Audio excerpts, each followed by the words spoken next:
Goodbye night shift. Yun no. Ito na. Ito na ang huling uwi ko galing sa panggabi. Kasi today guys is the last day of our night shift. Wala na kaming night shift, buwag na.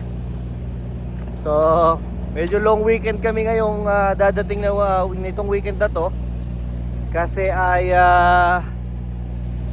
so anong araw nga ngayon? Friday ng umaga. Yung usual na last day natin sa trabaho. Pero this time hindi kami babalik ng Sunday night, kung hindi Monday na ng 3 PM. Kasi nga tayo ay panghapon na, nag-take effect na yung ating inaikwento ko sa inyo dati, yung pinagmitingan namin na tinanggal na nga ang aming night shift.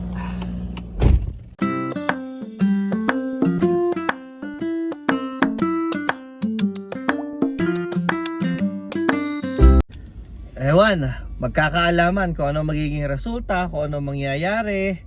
Hindi namin alam kung ano talagang mangyayari after this. Basta ang malinaw lang, wala nang night shift. Kung ibabalik ba yon o ano man, hindi namin din alam. Walang kasiguraduhan. So ngayon na tinanggal yung night shift, nag-take effect na yung no more night shift, ay busy na ulit kami. Kaya hindi namin alam kung ano mangyayari. Itong warehouse namin hindi naman to kalakihan. So mangyayari yung lahat ng tao plus yung mga new hire pa na i-hire nila ay magsisiksikan sa dalawang shift na lang. Yung morning tsaka yung afternoon. So wala na, sarado na, patay na ang ilaw sa gabi. Sa 11 PM to 7 AM wala nang operation. So magsisiksikan yung mga tao, magagawan sa machine at mag-aagawan din sa space na pagtatrabahuhan. Kasi ay hindi naman nga, sabi ko nga, hindi naman ganun kalaki yung warehouse namin na to. So yun ang mga possible na mangyayari in the future. Kaya ewan natin. Tapos yun, dati nabanggit ko na rin dito sa vlog na may request ako dyan sa kanila na magpang umaga na. Kasi nga sa amin naman kasi, sa pamilya, kaya namin nang i-workout. Kasi nga medyo malalaki na yung mga bata, kaya na namin i-workout kahit anong shift. So hindi na kailangan ba na panggabi talaga ako. So nung time naman, kung kailan naman ako nag-request na magpalipat sa umaga, medyo naging magulo nga yung kumpanya namin, nag-slow pa, so nabinbin. So yung request ko hanggang ngayon hindi nangyayari. So ngayon uulitan ko sila. Kasi nga mag-hire ng mga bago eh. Ilang katao din ng magkukwit sa iba't ibang shift. Halos lahat ng shift mawawala ng mga tao. So ayun, i-remind ko sila na meron akong request na magpa morning shift. So ngayon nasa kanila na yun, kung gusto nilang i-approve or kung anong mangyayari, hindi ko talaga alam. So yun lang, gusto ko pa rin sanang malipat sa morning shift kasi ay ang pangit talaga ng afternoon. Ngayon ko lang din na-realize na yung sinasabi ng tropa dati na alam nyo, ang afternoon shift yun yung isa sa pinakapangit na shift. Kasi nga yun nasabi ko na, di ba? Magtatrabaho kami ng alas 3 hanggang 11 PM, 3 PM to 11 PM, midnight na halos. Dadating kami ng hating gabi sa bahay, tulog na yung pamilya mo. Pagising nila sa umaga, ihahatid mo lang sa school yung mga bata, magha-hi hello lang, mag-good morning lang kayo ng asawa mo. And then aalis na sila lahat papunta sa work at papunta sa eskwela. Then ikaw, may iwan ka mag-isa sa bahay ngayon hanggang alas 3 ng hapon. Ngayon pag uwi nila galing school, galing trabaho, wala ka na, nasa work ka na. So yung interaction yung pamilya ay sobrang less na lang, yung bonding sobrang less na lang dito sa afternoon shift. At hindi yun bagay sa amin, sa pamilya namin, dahil kami mahilig kaming maggawa ng kung ano-ano or kahit sa bahay lang. And then lately kami mahilig kaming maglakad tuwing hapon. Yun, regular yun, halos mag-iisang buwan na kami na every afternoon or every evening alas 6 ganyan or 7 PM naglalakad kami. Banding na namin yun, naglalakad, nagbabike, araw-araw yun. Tapos hanggang hindi ako pumapasok ng 11 PM, yung kwentuhan, yung sama-samang kakain ng dinner, di ba? So yung mga ganun, mga simpleng bagay, simpleng spending, simpleng time na ini-spend mo sa pamilya, swak na swak sa amin yung panggabi nung panggabi ako. Kasi nga ang dami kong oras na na-spend sa kanila. Pero dito sa afternoon talaga, pangit talaga. Kung ang habol nyo is more time na makasama yung pamilya, makabanding, ay panira ng trip tong afternoon shift or evening shift.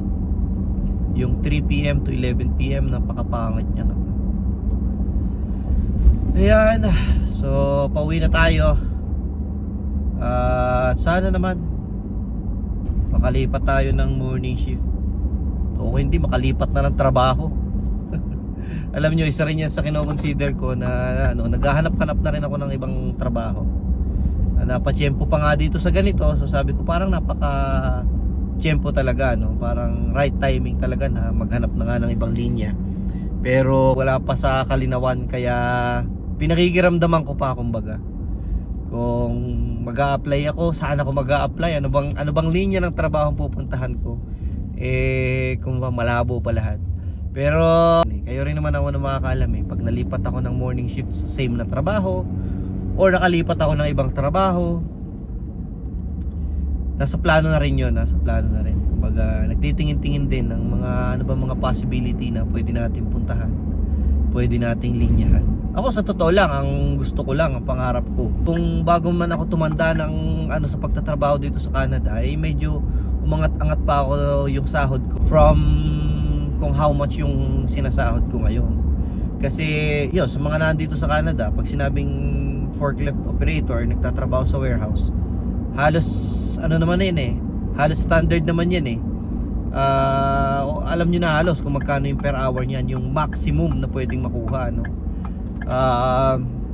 Yun, lalo na sa mga pangkaraniwang kumpanya kagaya sa amin, no?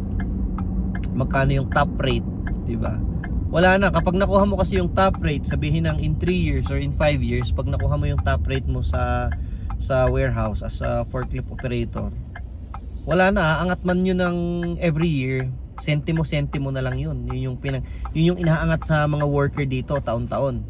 Cents lang yun. Pero ang tinutukoy ko ba is yung ceiling. Magkano yung pinakasagad? Pag naka 3 years ka, naka 5 years ka, halos marireach mo na yung sagad. Gusto ko sanang makakuha ng trabaho na kahit paano medyo hihigit naman doon sa magkano yung top rate ko dito, yung medyo hihigit naman dito, no? Syempre alam ko mas mahirap na trabaho yun, o di kaya yung mga skilled, yung mga trades. Yun nga lang, sa edad natin ngayon, hindi ko ba alam kung dapat ba akong panghinaan ng loob, kung makakapasok pa ba ako sa trades o ano. Tsaka kino-consider ko rin kasi ang trades hindi yan madaling trabaho din Kagaya na lang ng welder, mabigat din sa katawan yan Ang maganda sana, ang ideal, habang tumatanda ka dito sa Canada, tumatagal sa pagtatrabaho, ay umaalwan yung trabaho mo. Pero imposible yung mangyari sa trades kasi medyo mabibigat talaga yung trabaho na yan, no? Ay, ewan, dami tumatakbo sa utak ko. Pero yun lang naman ang update, no, sa aking buhay trabahador, buhay kargador dito sa Canada.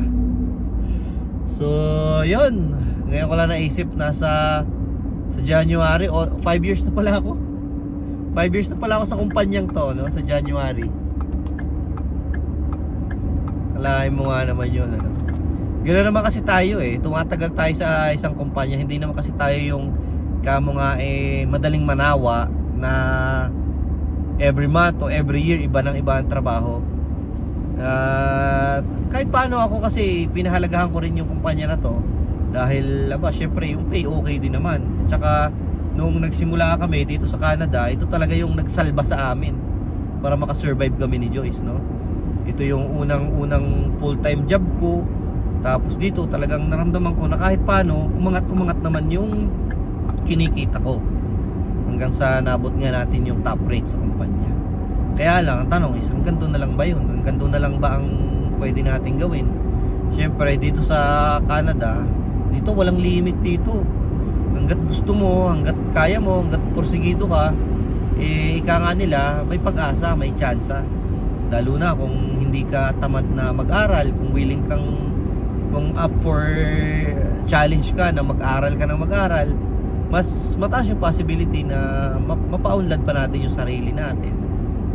At yun yung inaalam ko pa sa sarili ko, kung hanggang saan ba yung kaya ko pang gawin, no? Madali kasing maging complacent at madaling maging, sabihin na nating magstay sa comfort zone, no? Yun yung kinatatakutan ko mangyari sa akin eh.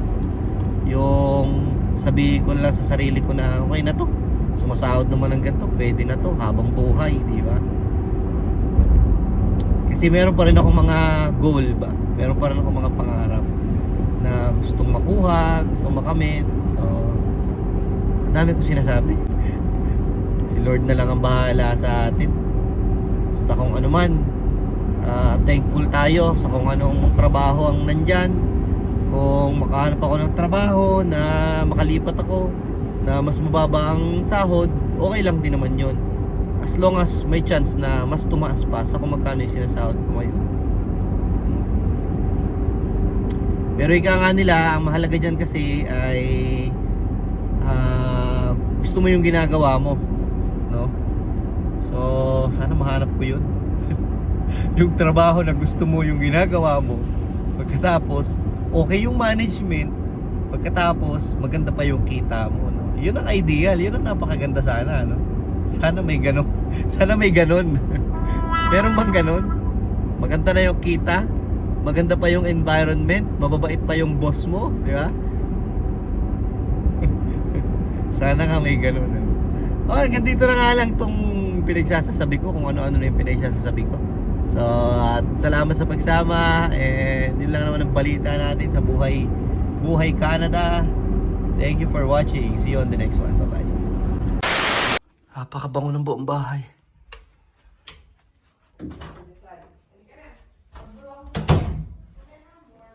Ang bango ng buong bahay. Napakabango.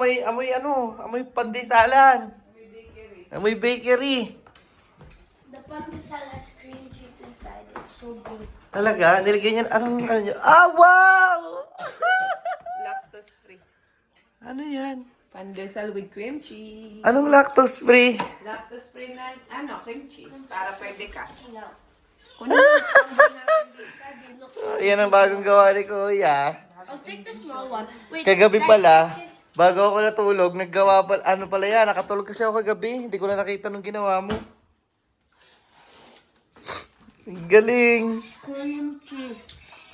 Tingin. Ali, gawa tayong kape. Wow. Picture nga. Morning guys. Actually hindi ganun kaganda yung umaga namin pag mulat kasi ay ito, papakita ko sa inyo. Yellow rainfall warning kami ngayon. Kaya sobrang sama talaga ng panahon. Kaso bukod sa rainfall, ang pangit kasi is may kasama siyang hangin. So kung titingnan nyo yung aming mga tanim doon, yung kamatis ko nabuwal na, yung mga lettuce parang malalanta na. Ayan ang problema. Meron mga tanim pa dito. Ito hindi naman masyadong nababasa ng ulan eh. Ang problema ang lakas ng hangin. So dinikit ko na yung mga ibang halaman dito para hindi matumba, hindi masira. And then ito nga nakalimutan namin ipasok kahapon. Ngayon lang naipasok ni Mami ngayong umaga. Ayan naglaglagan yung mga sanga niya, tapos nalanta talaga yung ibang niya Diba? Ayan nalanta talaga yung ibang bulaklak niya. Sana naman makarecover. Hindi kasi namin alam na ganyan kalakas yung hangin at lalamig ng ganyan basta magdamag. Tanya naman ayan sa lakas ng hangin. Yung madalya ko nga doon nilagay ko na lang muna dito sa gilid kasi doon hindi nababayo ng hangin. Naalala ko yung mga halaman dito sa gilid. Baka masira din yan. Ay, nakakalungkot pero ganun talaga. Ang weather talaga dito kasi crazy talaga. Paiba-iba. Ito kung sa atin to sa Pinas parang kasi to bagyo. Kaya ganyan. Hindi naman kalakasan ng ulan. Ang problema talaga is yung hangin. Ayan o. Makikita nyo naman sa mga puno. Malakas talaga yung hangin.